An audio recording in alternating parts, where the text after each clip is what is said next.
There are moments in history when the world seems to wake up, when curiosity replaces fear and questions are no longer punishable by silence.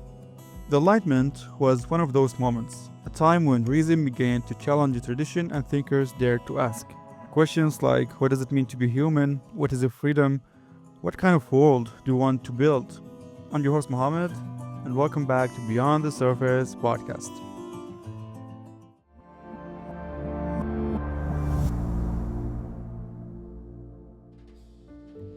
In today's episode, we're diving into a period that quite literally shaped the world we live in today, the Enlightenment. But this won't be a dry history class.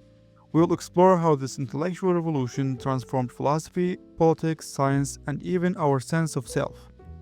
As always, I will be weaving in my personal take, a few thought-provoking questions, and hopefully giving you something to carry with you after the episode ends.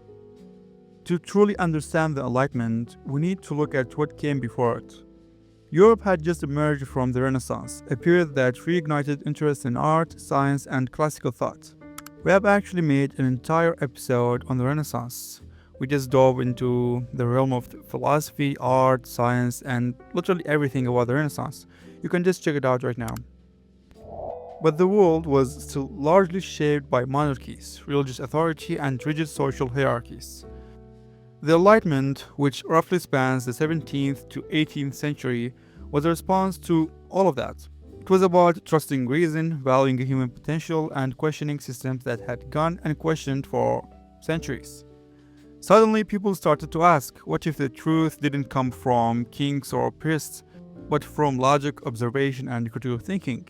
And so began this incredible shift toward ideas like liberty, progress, tolerance, secularism, and the power of the individual. What's fascinating is how this wasn't just a European phenomenon. It started in places like England and France, but it rippled across the globe, eventually inspiring revolutions, constitutions, and movements for justice and equality. Personally, I've always found this period so inspiring, not because people suddenly became more modern or smart, but because they were bold enough to challenge the narrative. They were willing to imagine a better world, even if it came with resistance. So, at the heart of the Enlightenment were its thinkers, actually. The philosophers, scientists, writers, and rebels who pushed humanity toward a new way of seeing the world. And honestly, I think what makes this period so rich isn't just the ideas, but the internal conflicts behind them. These people weren't just intellectuals, they were products of their time, and they were constantly challenging both others and themselves. Let's start with John Locke, often called the father of liberalism. He believed that every human is born with natural rights, life, liberty, and property. That idea on its own may seem basic to us now, like just normal, but back then, that was revolutionary. Kings ruled by divine right. People didn't talk about freedom unless it was tied to religion. Locke flipped that on its head, actually. He believed the government should serve the people, not the other way around.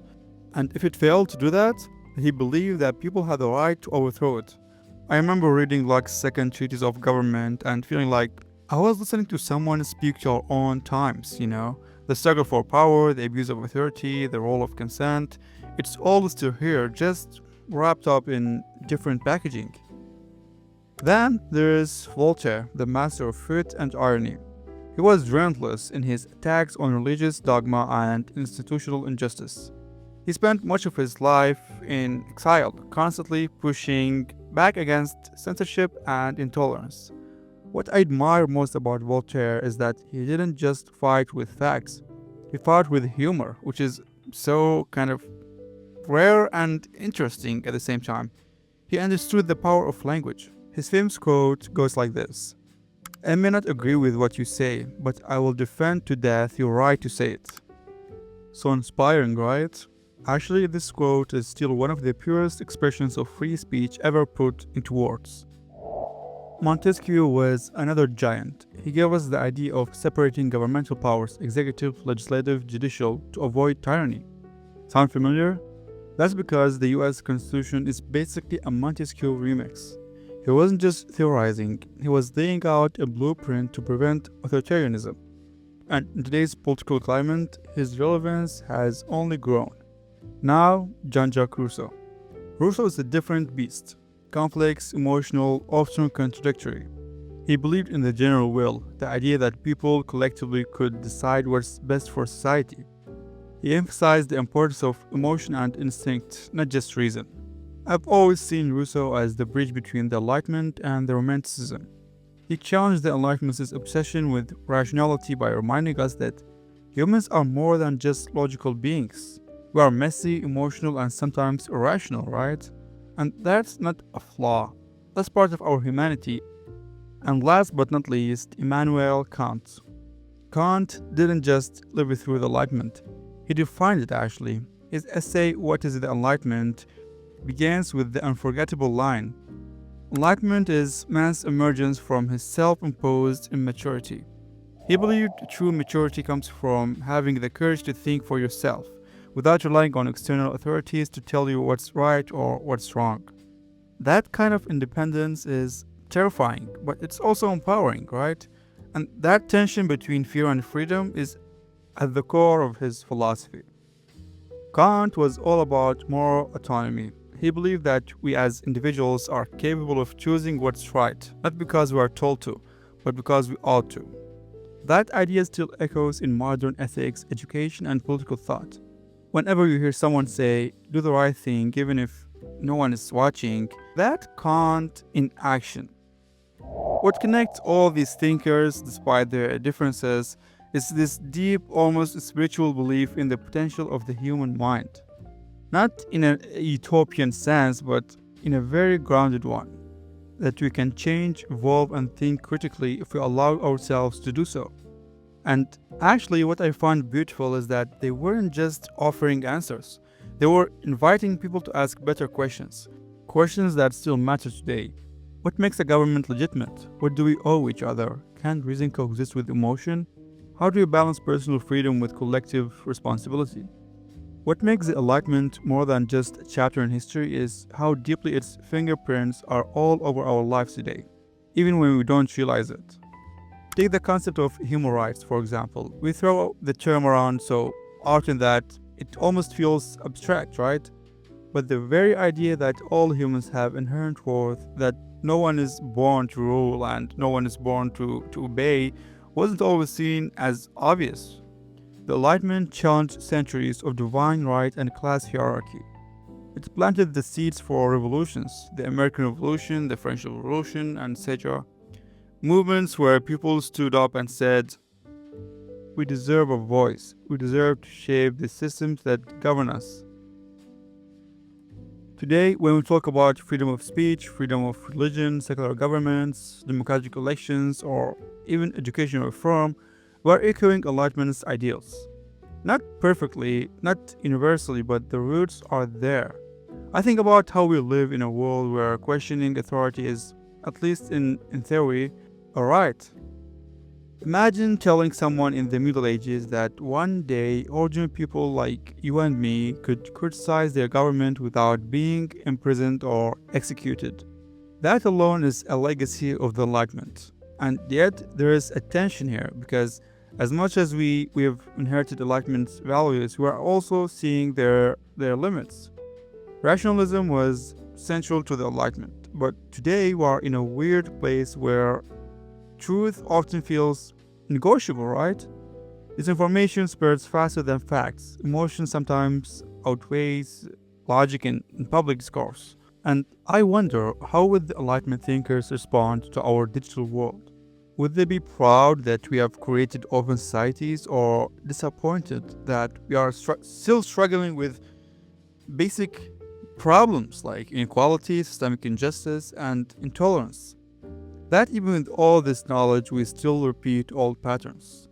And I think it's okay to sit with that contradiction because the Enlightenment wasn't just about reaching perfection, it was about progress and about moving forward, even if that forward motion is clumsy and incomplete.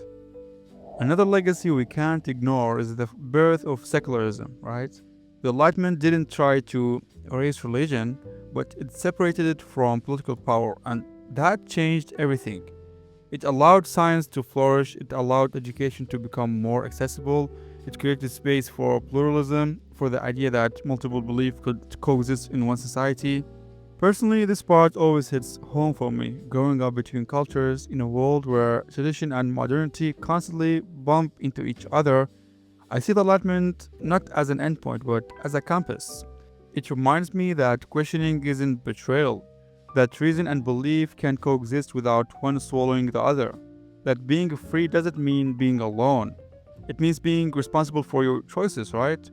We also can't ignore the flaws of the Enlightenment. For all its progress, it wasn't inclusive. Many Enlightenment thinkers spoke of freedom while ignoring women, colonized people, and the enslaved. The ideals were universal, but their application was selective somehow. And I think we're still working through that contradiction today. When I look at modern movements, civil rights, feminism, or decolonization, I see people demanding that Enlightenment values be truly universal, not just for the elites, not just for Europe, but for everyone. And that to me is the continuation of the Enlightenment, not in books, but in action. Every time I read about the Enlightenment, I find myself caught between admiration and discomfort. Admiration for the courage it took to challenge centuries of dogma, and discomfort with how unevenly that courage was applied. I mean, it's easy to romanticize the Enlightenment, right? To see it as this shining era of progress, but when I zoom in, when I sit with the details, I see that contradiction too. Freedom for some, silence for others, reason elevated, but emotion often dismissed. And maybe that's what makes the Enlightenment so relevant to me. Not because it had all the answers, but because it started asking the right questions. One question that stayed with me is, what does it really mean to be enlightened? Is it about being rational all the time? Is it about knowing a lot? Or is it something deeper, like having the courage to unlearn, to doubt, to examine your own beliefs without needing to feel superior about it? When Kant said, dare to know, I think he wasn't just talking about facts or knowledge. I think he was talking about the bravery it takes to think for yourself. And that's not an easy thing to do, by the way, especially today, where every opinion comes with a comment section, right? Thinking independently doesn't always feel rewarding. It can feel lonely also. But it's necessary, by the way. Growth doesn't happen in echo chambers. Personally, the Enlightenment reminds me that questioning is a form of love. Love for truth, love for others, love for ourselves. It tells me that change doesn't always have to be violent or radical. It can start with a shift in perspective, a quiet, stubborn decision to live more consciously, to not just follow what's given, but to examine it, break it down, and, if needed, to rebuild it. And I think, in a way, the Enlightenment was also taught me something about humility. These thinkers were brilliant, no doubt, but they were also wrong about many things. They had blind spots. They weren't saints, they were just humans, and I found that comforting because it means we don't need to be perfect to make progress. We just need to be willing to do so. I also think a lot about the balance they tried to strike between the individual and society. That's something I struggle with even now, actually. How do you live authentically without disconnecting? How do you contribute without losing yourself in the crowd? Rousseau's idea of the general will, Locke's idea of individual rights, Kant's moral autonomy, they are not just theories to me. They are ways of navigating life. They show up in how we vote, how we protest, how we raise our kids, how we choose our careers. These aren't abstract, right? They are deeply personal, and maybe that's the biggest takeaway for me. The Enlightenment wasn't about abstract ideals. It was about how we live. It was about reimagining what it means to be human. And that question, it never gets old.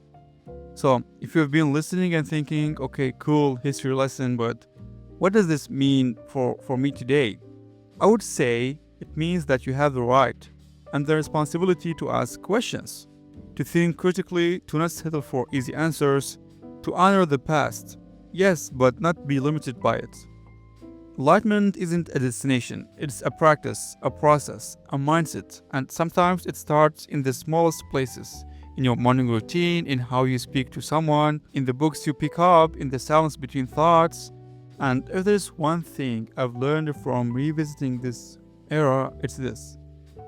Progress isn't linear, truth isn't always comfortable, and change doesn't happen in loud revolutions. It often begins with a whisper in the back of your mind that says, there has to be more.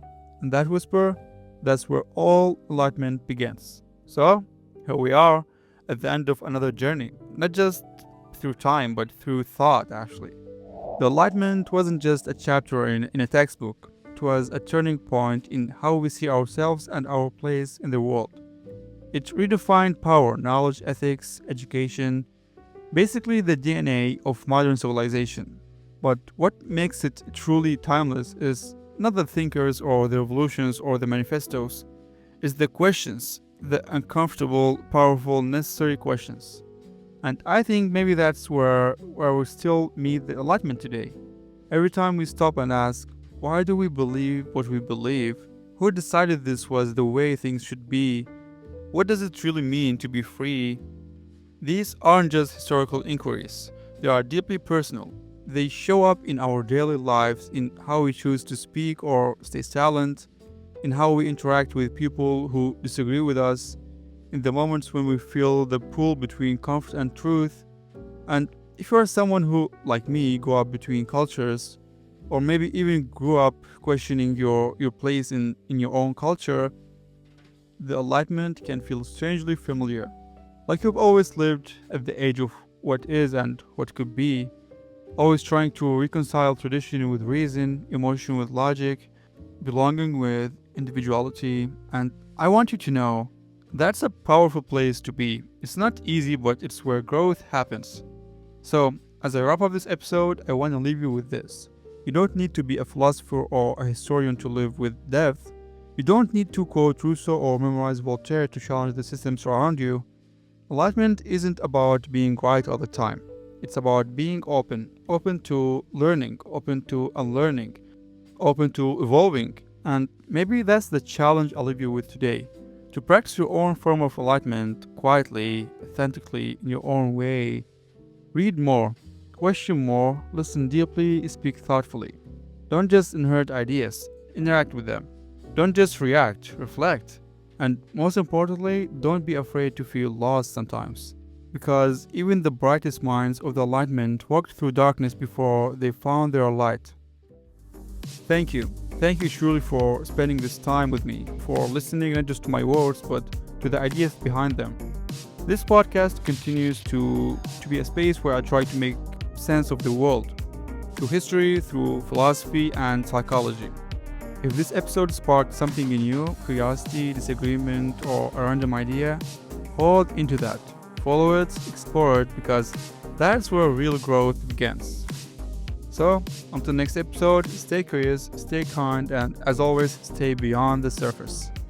I'm your host Mohammed, and see you next episode.